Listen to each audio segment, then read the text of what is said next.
We are awakening together. This is our weekly gathering we hold online. For more information, visit our website, awakening-together.org. We'd love to see you there. Okay. Hi, everybody. I wanted to say happy Mother's Day to everyone. It's a beautiful day today where I am. It's gorgeous outside. I'm just coming off of the two retreats, the Freedom from the Judge and Releasing the I Am Bad Belief, and both were really, really powerful. Perfect just before Mother's Day, and also perfect if you're a mother, because there's a lot to be released with that. But if you get a chance to tune into the reflections from the retreat, they're really some powerful shares. And I wanted to say that even though I did get a chance to go to Colorado, nothing compares to the beauty, the nature, the scenes, the mountains. But there is an intimacy and a connection, and very powerful connection that can be had through Zoom. And I was very surprised by that, but I felt so connected. And in both those retreats, we all went very, very deep. So I would just say take advantage of them, and hopefully I'll be able to do some more. So I guess now we can just greet each other in the room.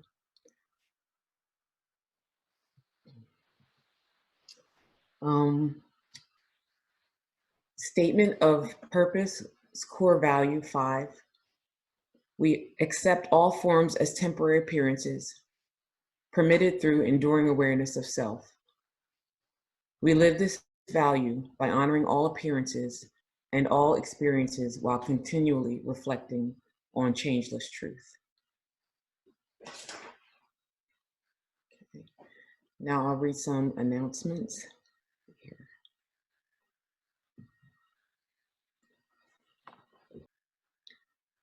Awakening Together has made the decision to move its June and July retreats online while we continue to watch the world health situation. That means that 3 more retreats are now available to you from the comfort of your own home.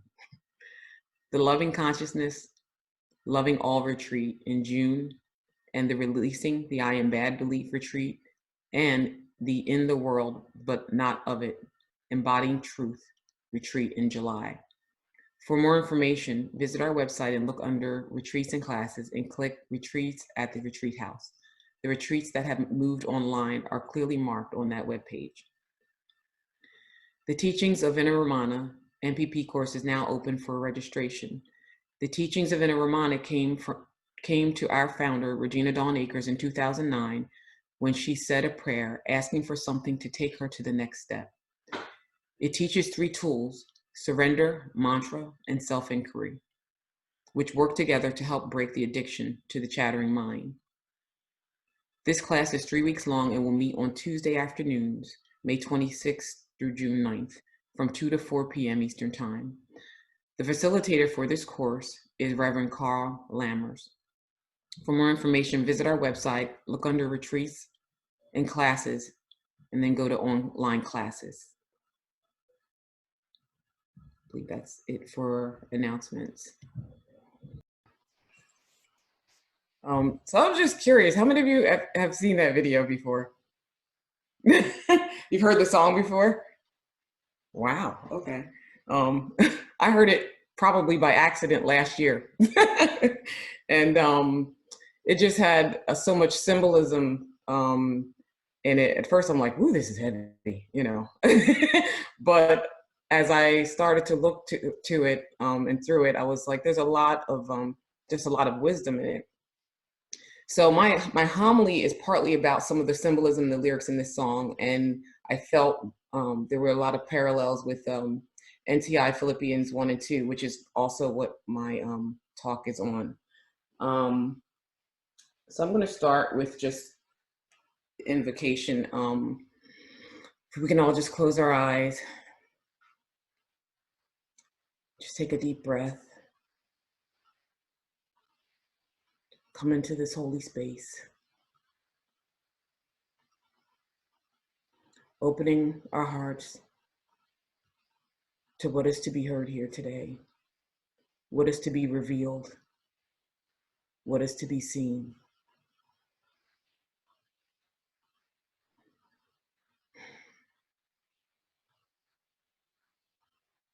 May we have the discernment to know what is real and what is not real. And may we be given the knowledge and the wisdom to see truly what is to be seen, what is to be acted upon. May all that is not real dissolve before our eyes as truth shows itself in light, in love, and in peace. And may we know that we have the honor, the choice to choose again, no matter what shows up. And so it is.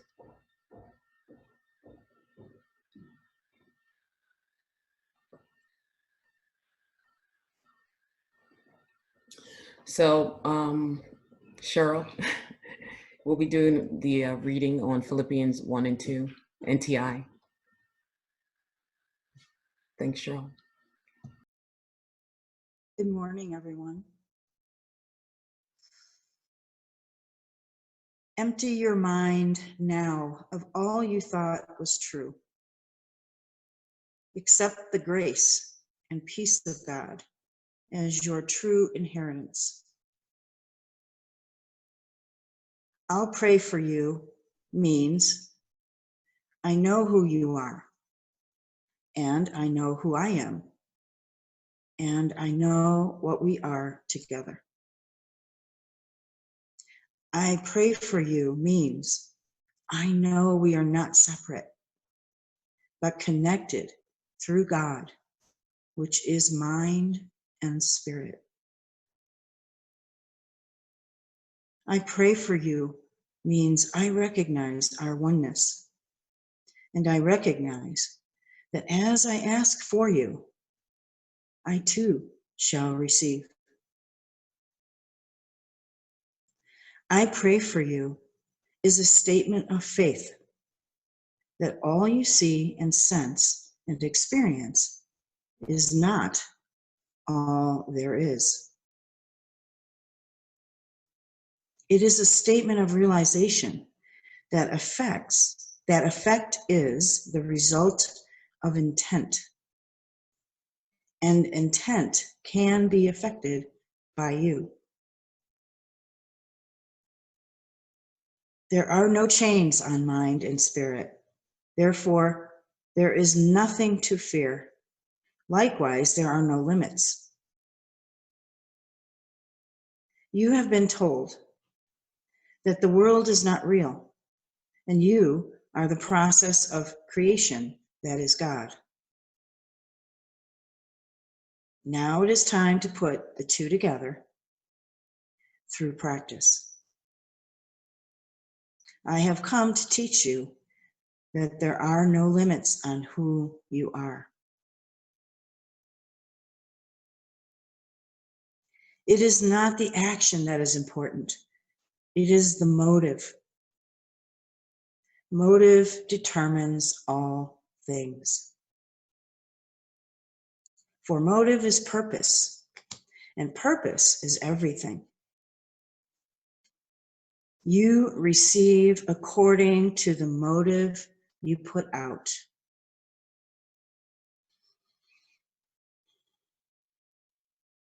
Motive is the determiner of all things, because motive is purpose. You shall receive according to the purpose you put out. Therefore, you must ask, what is my purpose? For if you do not know your motive, then you do not know what you will receive. But when you know your motive, and you know it has been chosen purposely for you, you can trust that you do know. For you know that you will receive according to the motive you have put out. Faith is by no means dead.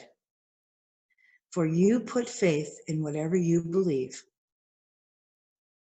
But I ask you to consider this.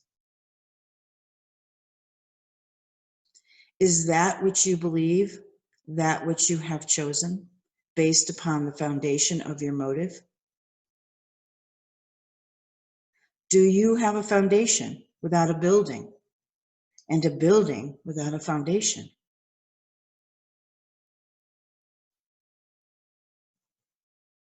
If your faith is split off from your motive, this is surely what you have. To receive according to your motive, your building and your foundation must be one. Put your faith with your motive in all things, or your motive is not the motive that you put out. For through faith, your motive is delivered. Motive without faith is dead.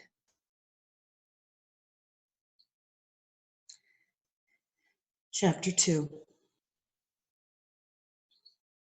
The way you operate in the world is a reflection of your faith and your belief. For the way you operate is not action, but the image of the expression of thought. Trust that you do not know yourself, because you have not observed that closely until now. Realize that your purpose is to ensure that your faith is placed with the motive you have chosen. Be clear on this purpose, and then observe yourself. What is it that you find yourself doing? Why are you doing it? Is that action evidence that your faith is placed with your motive? Or are you finding that you have placed your faith elsewhere? Be careful that you do not judge that which you see and observe. Separate yourself from the body. See the body as not you. See it merely as evidence of thought that is in your mind. See it as a learning device and nothing else. When you look at the body, which is showing you what you have asked to see, what is it that you discover?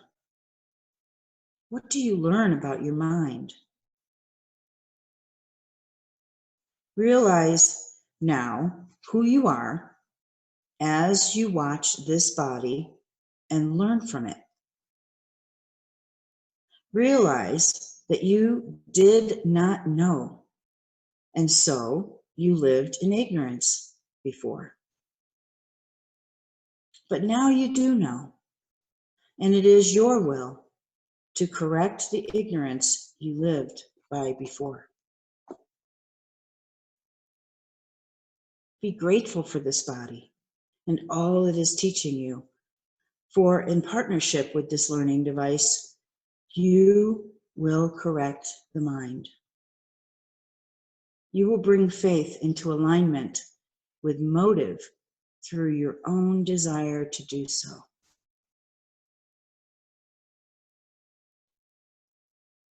Do not be personal with the body as you watch it and observe it. Do not feel that you are looking at you. I tell you, the body that you observe is not you. It is merely an expression of your thoughts. You are the process of creation that is God. You are the mind and spirit that is not in the world. Separate yourself from the body in order to observe it. Observe it in order to learn what you want to learn about yourself. When you observe the body with the purpose of learning, you do not observe alone. The one who knows you and teaches you observes with you so you may learn. Call on this one and ask him your questions. He will lead you to find answers, for his purpose is the same as yours. Honor yourself as you observe. Keep your purpose clear in mind. If you notice judgment or guilt because of the evidence you find, know you have lost the perspective of learning. Take a break and rest in quiet, recalling your purpose in mind. When you feel clear, return again in joy. For the work you do is the care of your mind and your own healing. Thank you, Bev, for giving me the opportunity to share today. Thank you, Shiryl. That was beautiful. As I said, my homily is about what Shiryl just read, and also Lennon Cohen's song, We Make It Darker.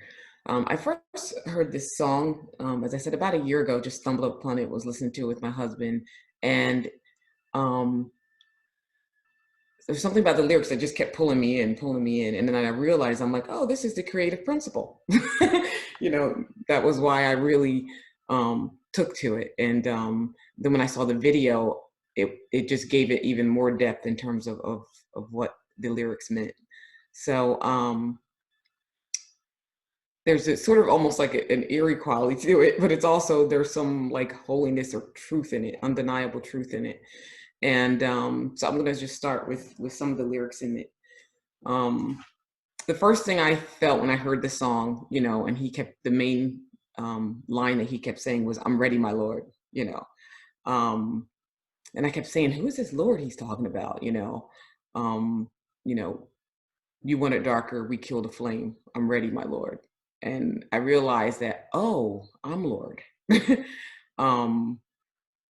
It just dawned on me that on this microcosmic level, I'm Lord. I'm this creative principle in action.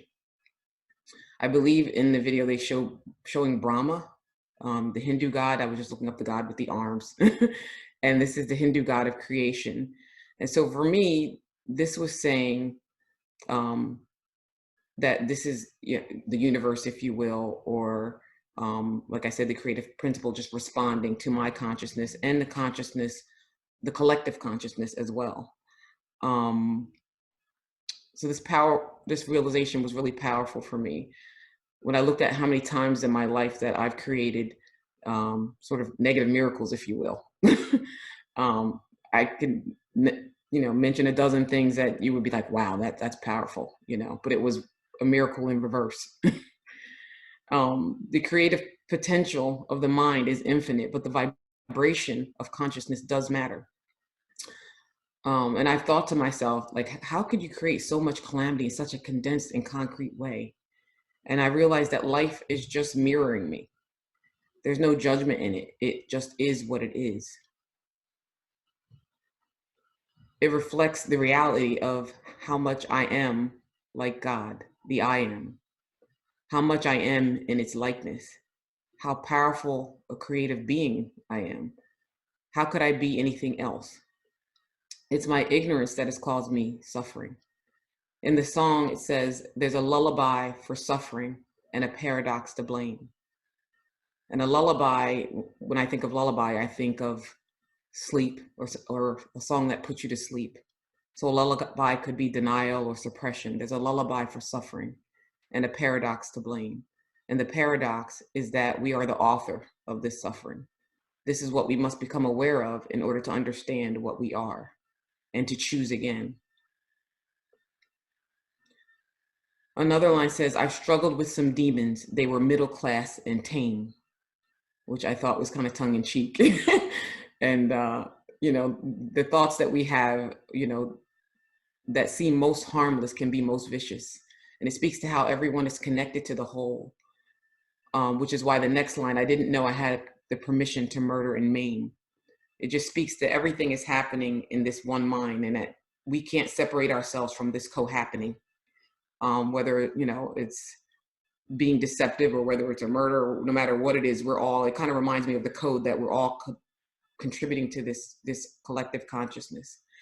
And so, I struggled with some demons. They were middle class and tame. It's how we see ourselves in relation to our brother sometimes. We're all contributing, again, to this one mind. My talks is based on Philippians 1 and 2, but 3 does say that you are looking at the reflection of the thoughts in your mind, and you are giving that which you receive. The feeling of guilt comes from you, and then the ego goes into the world and returns just as it was given. I'm sorry, and then goes, not the ego, excuse me. The feeling of guilt comes from you, then goes into the world and returns just as it was given. And we can replace guilt with anger, fear, love, joy. Another line says, if you are the healer, I am the lame. And this line has particularly affected me because I've always been interested in healing. But healing requires the need for healing. It requires the sick. So everything we desire requires its opposite in some sense. And true desire has no opposite. If you are the dealer, I'm out of the game, speaks to me a belief in separation and how easily we condemn one another, not realizing the oneness of the sonship that we all are. So to me, this is just us speaking to one another from a place of separation. If you are the dealer, I'm out of the game. I wondered why there was some imagery with, Noxzema and Pfizer-Hex and all these medical products that were sitting on the sink. And I felt it represented the external ways that we try to right ourselves, clean ourselves, and be acceptable to ourselves. There's a lover in the story, but the story's still the same. Speaks of the loop that gets created over and over. What I think, I see. What I see, I experience. What I experience, I think. And I think we can all identify with the repetitive stories in our lives. There's a lover in the story, but the story's still the same. If thine is the glory, then mine must be the shame. Speaks to the duality that judgment and specialness brings.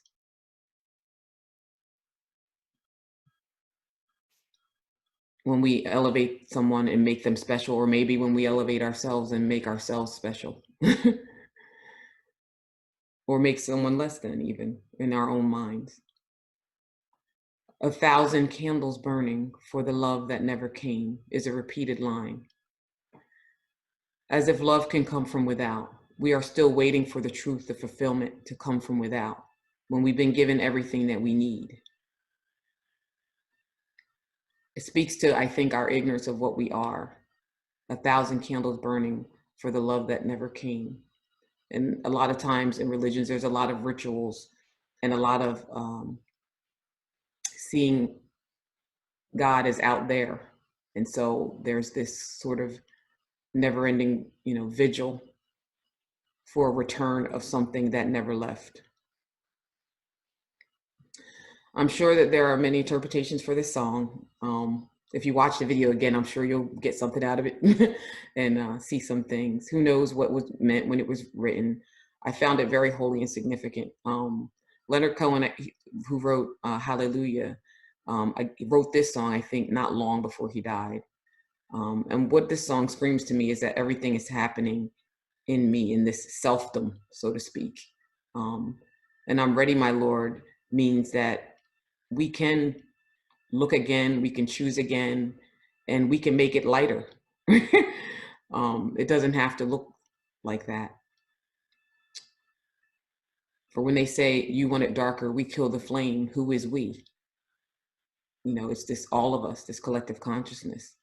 But thankfully, again, we can be made aware of what we are and change what we're choosing. So I tried to research some of the symbolism in the video. The man at the end seems to be dancing an Egyptian dance called the tenora. The dancer circles counterclockwise around his axis. This is usually historically done by a male. Symbolizes the earth rotation around the sun and personifies Kaaba bypass in Mecca. Jalaluddin Rumi said, "Any love is a bridge to divine love. However, those who have not experienced it do not know." The tenora dance was a true bridge to God, and the men indulged in prayers and in a state of trance to become close to God, and it just signified devotion.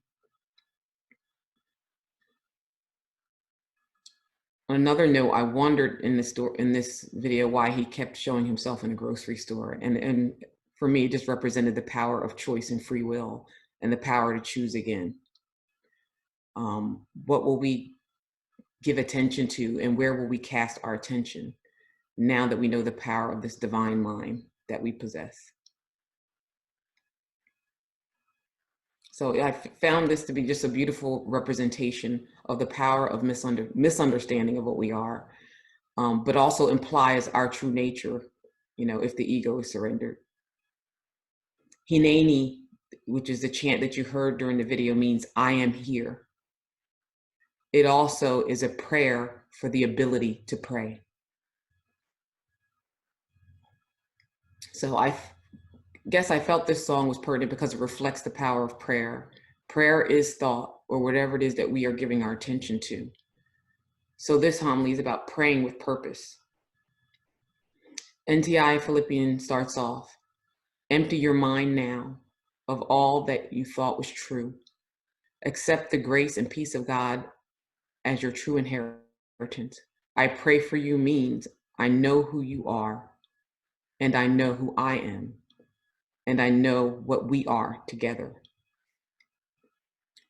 I was listening to one of Regina's audios regarding Philippians, and she had mentioned how in the past when someone who was sick would ask her to pray, she expressed a certain pressure and awkwardness about this. And I've often felt this way. I'm a science of mind practitioner, and though this same principle that I just read in Philippians of how to pray was learned, there's always this human factor that comes in that says, I need to do something, this consciousness of I need to do something comes in. And I gradually came to the sense of peace and non-urgency when I understood that it's not what I know, that it is what I know and not what I do that is most powerful.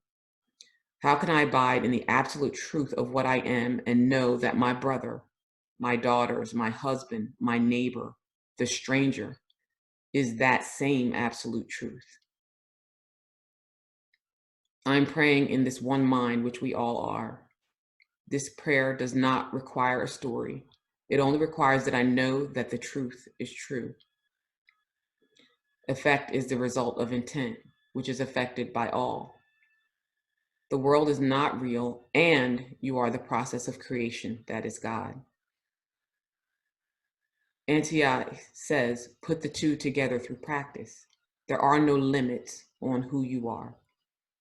If we truly know this for ourselves, what we are, and that there is no other, then we know for all.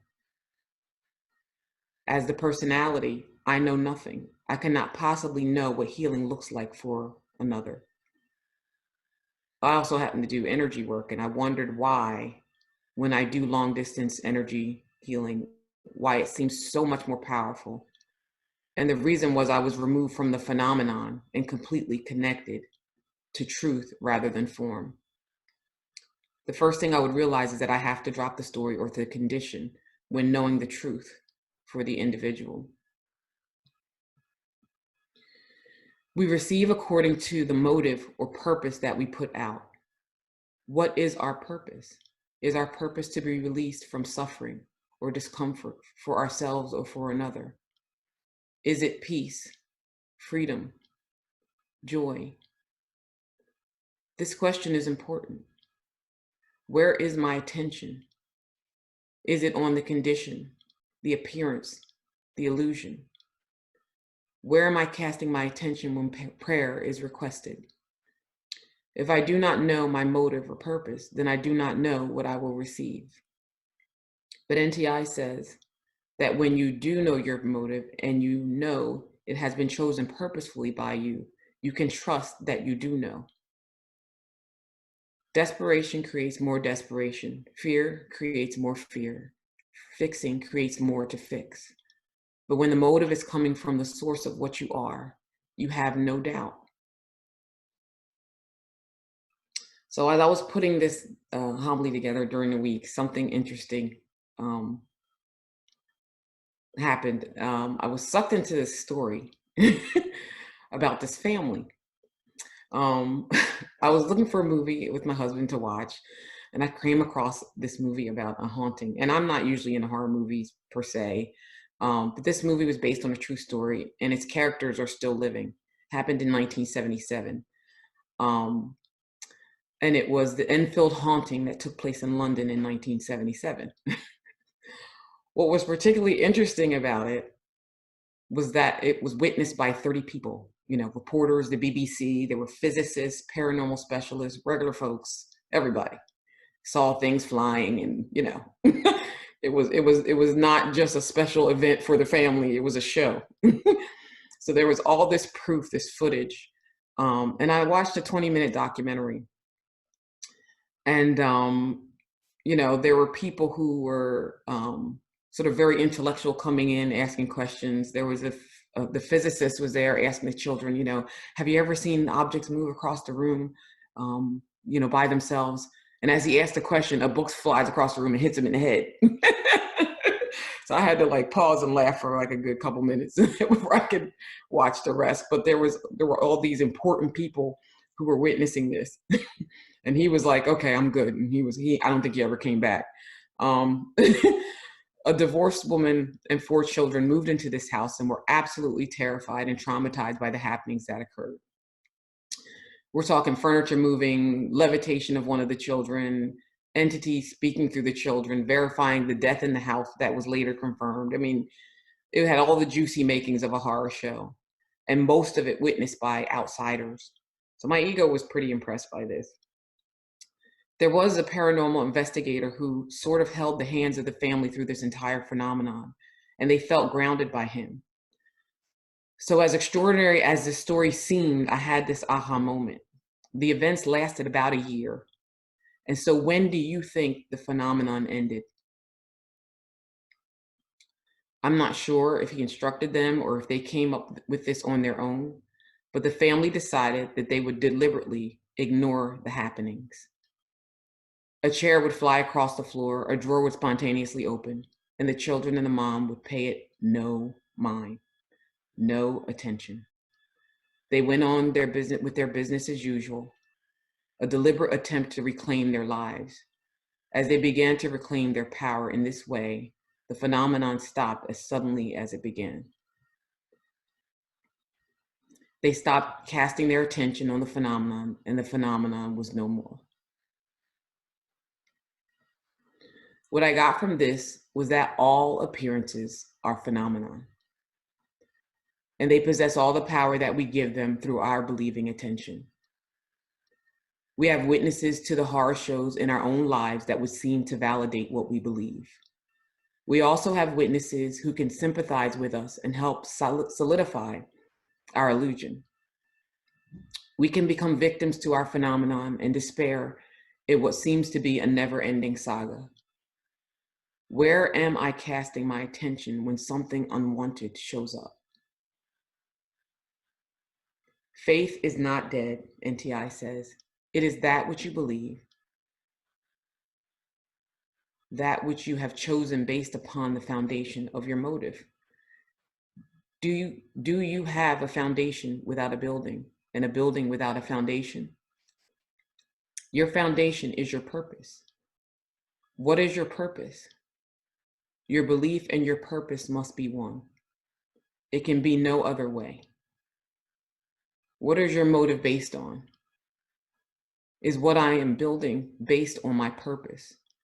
And what am I building with thought, action, intention? Does this thought serve my purpose? Does this action serve my purpose? Does this feeling serve my purpose? In Philippians Chapter 2, it says, the way you operate in the world is a reflection of your faith and your belief. As you see how you operate in the world, be careful that you do not judge what you are seeing. It says this body is a learning device. What do we learn when it shows us what we have asked to see? We can correct the ignorance that we lived by before. We can correct the mind through learning what the body has to teach us, as it is not us.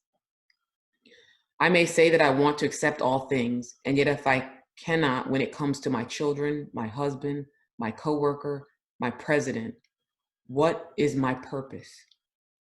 What is it that I desire? How precious is my desire? How can I not be at odds with myself when I am at odds with the world?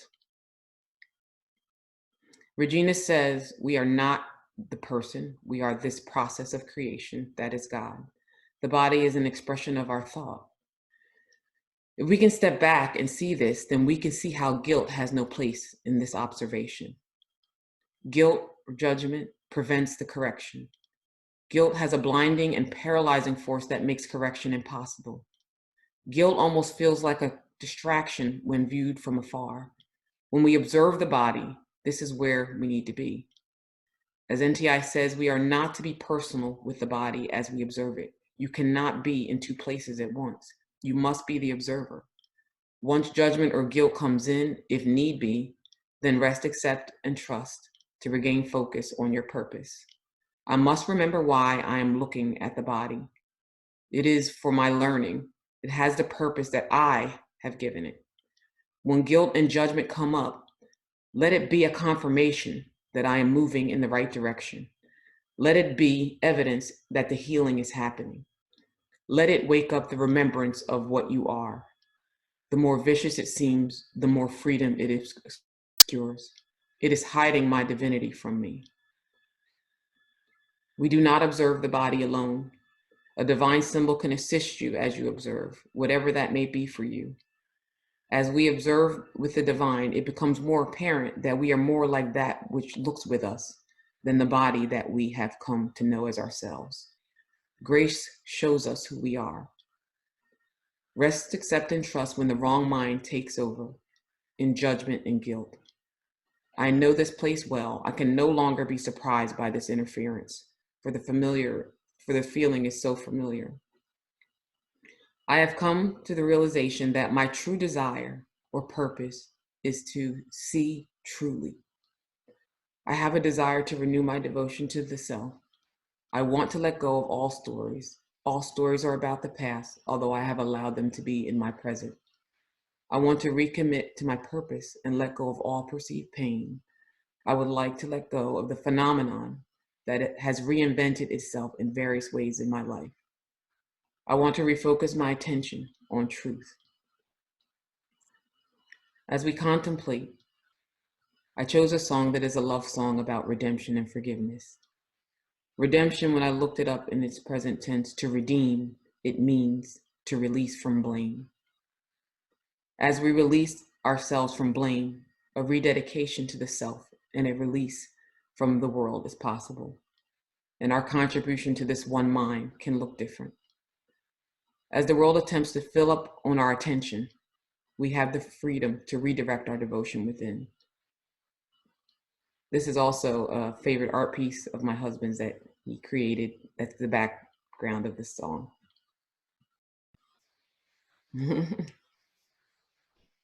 Thank you, everybody. That was All Night by Beyonce. Let's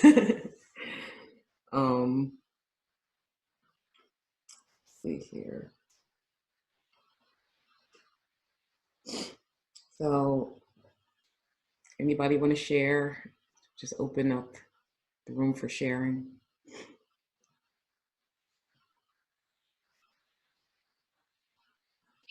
Bev, very nice. This is Joanne.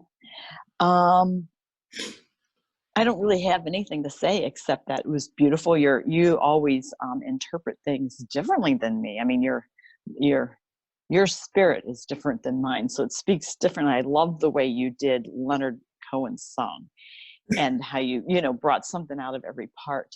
And that movie documentary, what was the name of that? Of the Enfield haunting. What is it? The Enfield? Enfield, Enfield. Oh, great. It sounds fun. Thank you. Thank you.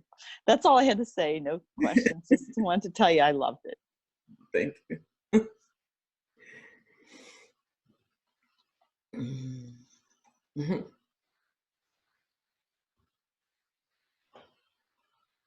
Regina, go ahead. Yeah, Bev, I thought that was brilliant. From the very beginning, the song by Leonard Cohen, "You Want It Darker." I'd never heard that song before. That song was brilliant. Oh my God, I can't believe how brilliant that song was. So I really appreciate that. And then it fits so well with the reading from NTI Philippians and everything that you shared, including the ghost story. I was so inspired. I have a secret. I made notes to include this as part of the empowering, in the world but not of it retreat. What I want to do is go deeper into the song, deeper into your homily, deeper into NTI Philippians. That was a wonderful 15 or 20 minutes, whatever it was. But my mind was like this the whole time, just wanted to go deeper into that sentence, deeper into that word, deeper into that thought, right? Just deeper, deeper, deeper. So I want to thank you for the inspiration for at least part of what that retreat will be. We will be going deeper into this, and I hope you don't mind. If you do, you have to send me a private email. I plan to use your homily and pause it and talk. And so I want to thank you for being a part of all of that. This was really fabulous. If people could embrace this truth that you pointed to, this would be a different world entirely. That's not awakening from the world, but that's the real world. That's the happy dream.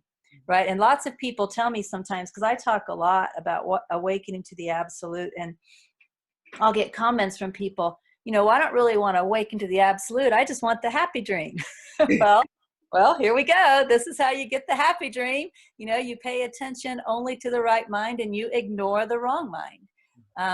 Jesus used to, as you know, heal people. And often after he healed someone, who knows, maybe every time, he would tell them not to talk about it. I once was invited to clear a house that had a violent entity, unseen entity. People would call it a ghost or something, but it attacked things. It attacked the baby, the infant. It attacked the dog. It never attacked the adults that I remember, went after more innocent things. But I remember it even attacked her, she had a breast pump, and it attacked her breast pump, and the cord on the breast pump had all these like claw marks in it. And so they invited me to the house. They actually invited another minister who was too afraid, and she asked me to come and clear the house. And I went up into the room where they said it most happened. And if I remember correctly, there was like an attic door, up in the ceiling of that room. And I asked them to open the attic door. And I sat there and I just realized the truth of what we all are, the truth of what I am, the truth of what this entity was, the truth of what this family is, the truth of what this house is. I just focused on God. And at some point I felt, what they called the entity, what felt like the entity, I felt it go into this cord in this breast pump that it had, mauled. And I took it with me. I took it with me from the house. I told them I was taking it with me. And I told them not to ever talk about this. And when I said that, I realized that's what Jesus meant. If you go telling this story, you're just going to attract this right back again. If you go telling everybody how I healed you, you're going to attract the sickness back again, is what Jesus meant. Forget about it now. It's done. Forget about it. And that's what came out of my mouth, to forget about, to not talk about this. And I took that breast pump, and there was this really, really old tree. And I just laid it under there and told the entity to, and the entity I knew liked old things. I could feel that. In fact, they had their house was very old, And they had a closet in their house that they proudly showed me as I was leaving with this cord, with this entity in it. They had this closet that had never been touched, and they opened it up and they said, "Oh, this closet has never been remodeled. This is the original wood." And I literally felt the sadness in the thing that I was holding. So I took it because I knew it liked old things. I took it and I put it under this old tree, and I told it to enjoy, be free, enjoy. And I left. And they told me later that the house was clean. There were no more incidents. But then they kept telling everybody about it. And after a year, it came back. And all I could say was, "Oh, well, oh, well. Oh, what can I do?" If they don't get the message, the ignore it message. And that's one reason why I've always loved that movie. What's the name of that movie? Beautiful Mind, right? A Beautiful Mind. Because that's the moral of that story. He learns to ignore it, right? Yeah. And so if everybody would just learn to ignore that which they don't want manifest, and only pay attention to the the right mind, this would be an entirely different world. And it starts today. It starts with me. It starts with every one of us. It starts with whatever is going to happen later this afternoon. So thank you very much. I release the mic. Thank you. I actually was looking at doing that retreat. So that's perfect. Carla had her hand up.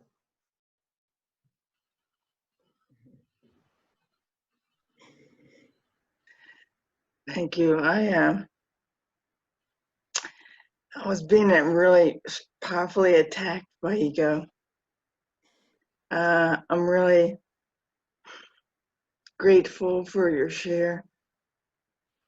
I've been invited to write for like a decade, and I write poems, but they're just short. So, and my tendency is I'm not. I don't tend to share. I don't know from self, because there is no self, but I tend to respond to what other people share. I call myself the clarifier. So I wrote this. This is what I'm going to share. And this is what I was feeling like. Ego was telling me, "Oh, this is ego. This is," and I'm going to do it. And it's from what you shared that this came from. It is my ignorance, my rejection, my lack of acceptance of who I am that creates my suffering. It is my belief in the illusion that makes the suffering appear real, feel real, seem so real, because I am real. The I am that I am is real. And so I make, through the power that is given to me, the creative process, the power that I am, what I believe makes what I believe seem real. What I believe, I create. I'm coughing, something else is trying to stop me. So in the Course in Miracles, it says, and I may not get this quote exactly right, thought combined with belief creates a power so powerful it can move mountains. So we create the mountain by our belief, and so we can move it. So notice the thoughts. Notice the thoughts you energize by your belief. And choose again. Choose with God, your God's self, and create a new world. So thank you.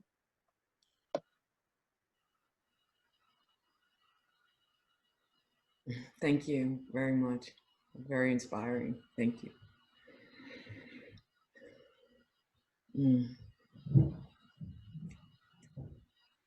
Anyone else want to share? Dawn, we have time for anyone else to share? We have 3-ish minutes. Okay. I'm unable to see. That's why I'm asking you. If we can move on to the other song. I just want to thank everybody. I I feel want to share. good. Hi, you're amazing. You are amazing.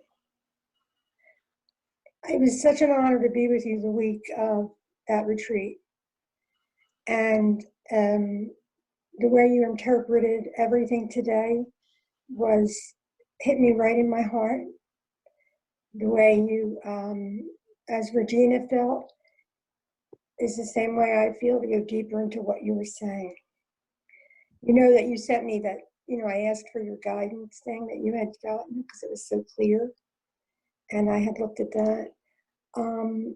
What a joy it is to be a part of your life and everyone else's. Thank you. Thank you so much.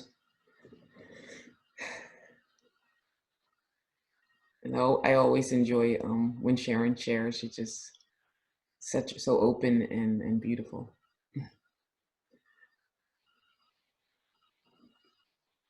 Okay. You want to move to the last song, or do we have time? Okay. Thank you, everybody.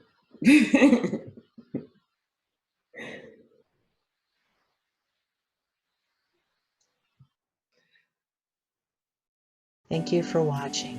This was our weekly gathering that we hold online. For more information, you can visit our website at awakening-together.org, or you can subscribe to our Awakening Together channel and click the bell for more notifications when we post our weekly gatherings. Thank you again for watching.